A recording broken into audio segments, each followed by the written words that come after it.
Okay, நம்ம இந்த வீடியோவில் கரண்ட் ஈவெண்ட்டில் 19, 20 இந்த 2 நாட்கள் நடந்த ரொம்ப முக்கியமான ஈவெண்ட்லாம் பார்த்து முடிச்சிடலாம். சரிங்களா? ஓகே, ஃபஸ்ட் கொஷின் பாருங்கள். இப்போ சமீபத்தில் குடியரசு தினம் கொண்டாடினாங்க இல்லையா? அது எத்தனையாவது குடியரசு தினம்? சரிங்களா? அப்படின்னு பார்த்தீங்கன்னா 77வது குடியரசு தினம். சரிங்களா? 77வது குடியரசு தினம். ஓகே, செகண்ட் கொஷின் பாருங்கள். நாட்டின் முதல் வந்தே பாரத் விரைவு ரயில் சேவை எப்போது தொடங்கப்பட்டது? நாட்டின் முதல் வந்தே பாரத் விரைவு ரயில் சேவை எப்போது தொடங்கப்பட்டது அப்படின்னு சொல்லி பார்த்தீங்கன்னா 2019. சரிங்களா? ஓகே, இதெல்லாம் பார்த்தீங்கன்னா இந்த போக்குவரத்துன்னு சொல்லி ஜியாகிரஃபியில் ஒரு டாபிக் இருக்கும், அது ரிலேட்டடான ஒரு கரண்ட் ஈவெண்ட். சரிங்களா? அதனால் நம்ம தெரிஞ்சுக்க வேண்டியது நல்லது. அதுக்கடுத்து கரண்ட் ஈவெண்ட் பார்த்தீங்கன்னா கலாச்சாரம் சம்மந்தப்பட்டதில் வரும். சரிங்களா? பண்பாடு கலாச்சாரம்னு சொல்லிட்டு நம்மளுக்கு 6th யூனிட் இருக்கு இல்லையா, அதில் வர்றதுக்கான வாய்ப்பு இருக்குது, கேட்டிருக்காங்க அந்த மாதிரி சமயம். சரிங்களா? ஓகே, ஃபஸ்ட் பாருங்கள். தேர்ட் கொஷின், பகுரும்பா நடனம். பகுரும்பா நடனம் அதாவது பார்த்தீங்கன்னா பட்டாம்பூச்சி நடனம் எந்த சமூக மக்களினுடைய நடனம் அப்படின்னு சொல்லி கேட்டிருக்காங்க. சரிங்களா? பகுரும்பா நடனம் அப்படின்றது பட்டாம்பூச்சி நடனம்னு சொல்லுவாங்க. இது எந்த சமூக மக்களுடைய நடனம்னு சொல்லி பார்த்தீங்கன்னா போடோ சமூகம். சரிங்களா? போடோ சமூகம் எங்கே இருக்குன்னு சொல்லி பார்த்தீங்கன்னா அசாம். சரிங்களா? ஓகே, நெக்ஸ்ட் கொஸ்டின் பாருங்கள். மத்திய ஊழல் கண்காணிப்பு ஆணைய சட்டம் எந்த ஆண்டு கொண்டு வரப்பட்டது? மத்திய ஊழல் கண்காணிப்பு ஆணைய சட்டம் எந்த ஆண்டு கொண்டு வரப்பட்டதுன்னு சொல்லி பார்த்தீங்கன்னா 2003. சரிங்களா? 2003 கொண்டு வரப்பட்டது. இதில் பார்த்தீங்கன்னா ஒரு தலைவர் 2 துணை தலைவர்கள் இருப்பாங்க. சரிங்களா? இந்த அமைப்பு பார்த்தீங்கன்னா ஒரு தலைவரையும் 2 துணை தலைவர்களையும் கொண்டது. அதில் பார்த்தீங்கன்னா பதவிக்காலம் பார்த்தீங்கன்னா 4 ஆண்டுகள். 4 ஆண்டுகள் அல்லது 65 வயது வரை. ஒன்று 4 ஆண்டுகளில் அவங்களுடைய பதவிக்காலம் முடிஞ்சிடும், இல்லைனா மத்திய அரசு நினச்சிதுன்னு சொன்னால் 65 வயது வரைக்கும் அவங்கள பணியில் வச்சுருக்கலாம். சரிங்களா? இப்போ பார்த்தீங்கன்னா தலைமை கண்காணிப்பு ஆணையர் யாருன்னு சொல்லி பார்த்தீங்கன்னா பிரவீன் வசிஸ்தா. பிரவீன் வசிஸ்தா ஞாபகத்தில் வச்சுங்க. இது பார்த்தீங்கன்னா பாலிட்டி சம்மந்தப்பட்ட ஒரு கரண்ட் ஈவெண்ட்டு. சரிங்களா? ஓகே, நெக்ஸ்ட் பாருங்கள். பரிபூர்ண மருத்துவ காப்பீடு ஆயுஷ் பீமா.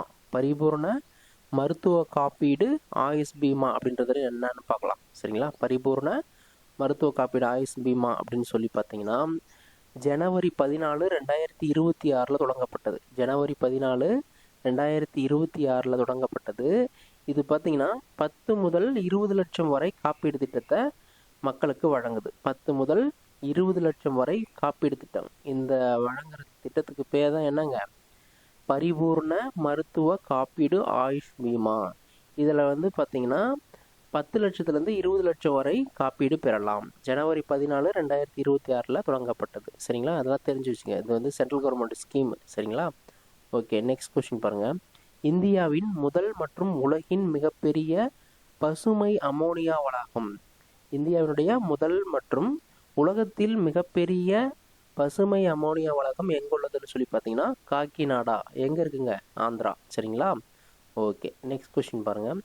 தமிழ்நாடு காலநிலை மாற்ற இயக்கம் எப்போது? தமிழ்நாடு காலநிலை மாற்ற இயக்கம் வந்து எப்போது தொடங்கப்பட்டது அப்படின்னு சொல்லி பார்த்தீங்கன்னா 2022 டிசம்பர். வானிலையில் ஏற்படுகின்ற மாற்றம், அதுபோல் பருவநிலைகளில் ஏற்படுகின்ற மாற்றம், இதெல்லாம் வந்து இந்த இயக்கம் வந்து கண்காணிக்குது. சரிங்களா? 2022 டிசம்பர் மாதத்தில் தொடங்கப்பட்ட இயக்கம் தான் இந்த தமிழ்நாடு காலநிலை மாற்ற இயக்கம். சரிங்களா? இதெல்லாம் நம்ம ரொம்ப முக்கியம். மெயின்ஸ் எல்லாம் ரொம்ப யூஸாக இருக்கும் இந்த மாதிரி பாயிண்ட்ஸ் எல்லாம். சரிங்களா? ஓகே, நெக்ஸ்ட் பாருங்கள். காடு மற்றும் மரப்பரப்பை அதிகரிக்க, அதாவது பார்த்தீங்கன்னா காடு மற்றும் மரப்பரப்பை 23.7% முதல் 33% அதிகரிக்க இலக்கு வச்சிருக்கிற ஆண்டு என்னன்னு சொல்லி கேட்டிருக்காங்க. அது பார்த்தீங்கன்னா 2030. சரிங்களா? ரொம்ப முக்கியமானது. 23.7%லேருந்து 33% காடுகளுடைய பரப்பை வந்து உயர்த்துகிற இலக்கு கொண்டுள்ள ஆண்டு பார்த்தீங்கன்னா 2030. சரிங்களா?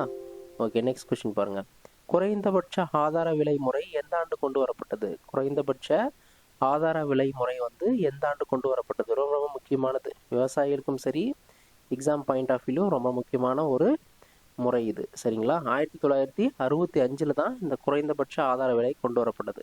அதாவது பார்த்தீங்கன்னா பருவ காலம் வந்து பிரச்சனையாக ஏற்பட்டுச்சுன்னா, அது மட்டும் இல்லாமல் மழையெல்லாம் வந்து ஏமாத்திடுச்சுன்னு சொன்னால் அந்த பொருளுக்கான விலையை வந்து உறுதிப்படுத்துறதுக்காக கவர்மெண்ட்டே என்ன பண்ணுங்க, குறைந்தபட்ச ஆதார விலையை நிர்ணயிக்கும். சரிங்களா? அதுதான் இந்த முறை 1965 கொண்டு வரப்பட்டது. சரியா? ஓகே. நெக்ஸ்ட் பாருங்க. நாட்டின் முதல் முறையாக கடல் நடுவே மீன் பண்ணை திட்டம் எங்கே அறிமுகப்படுத்தப்பட்டுள்ளது அப்படின்னு சொல்லி பார்த்தீங்கன்னா, அந்தமான். எங்கங்க? அந்தமான். அந்தமானில் தான் பார்த்தீங்கன்னா நாட்டினுடைய முதல் முறையாக கடல் நடுவே மீன் பண்ணை திட்டம் பார்த்தீங்கன்னா அந்தமானில் ஏற்படுத்தியிருக்கிறாங்க. சரிங்களா? ஓகே ஓகேங்க. இதோட ரொம்ப முக்கியமான ஈவெண்ட்லாம் முடிஞ்சிருச்சு. இந்த 2 நாட்களில் 1 or 2 டைம்ஸ் கேளுங்க, அதுவே போதும். சரிங்களா? நீங்கள் அதிகமாக வந்து கஷ்டப்பட தேவையில்லை. நியூஸ் பேப்பர் படிங்க, ரொம்ப நல்லதாக இருக்கும். ஏன்னா அப்போ தான் நீங்கள் நிறைய கற்றுக்க முடியும். இப்போ பரந்துபட்ட ஒரு தேடல் நம்மக்கிட்ட இருந்தால் தான் நம்ம நிறைய நாலேஜை வந்து கெயின் பண்ண முடியும். சரிங்களா? கரண்ட் ஈவெண்ட்டை பொறுத்த வரைக்கும் டே பை டே வந்து படிக்கும்போது தான் உங்களுக்கு புரியும். இது வந்து லாஸ்ட்டில் வந்து ஒரு பிரிண்ட்டு போட்டு வச்சுட்டு நீங்கள் படிக்கிறதெல்லாம் வந்து வேலைக்கு ஆகாது. சரிங்களா? அப்பப்போ இருக்கிற விஷயத்த அப்பப்போ முடிச்சிருங்க. நான் உங்களுக்கு வீடியோ வந்து ரொம்ப லேட்டாக தந்தாலும் நீங்கள் வந்து ஏற்கனவே நீங்கள் ஃபாலோ பண்ணிட்டு வந்தீங்கன்னா அதை ரீசெக் பண்ணிக்கோங்க. சரிங்களா? இந்த பாயிண்ட்ஸ்லாம் இருந்துச்சுன்னா எடுத்துக்கங்க, இல்லைனா நீங்கள் அதை ஆட் பண்ணிக்கோங்க. சரிங்களா? அவ்வளோதான். ஓகே, நெக்ஸ்ட் கிளாஸில் பார்க்கலாம். தேங்க்யூ.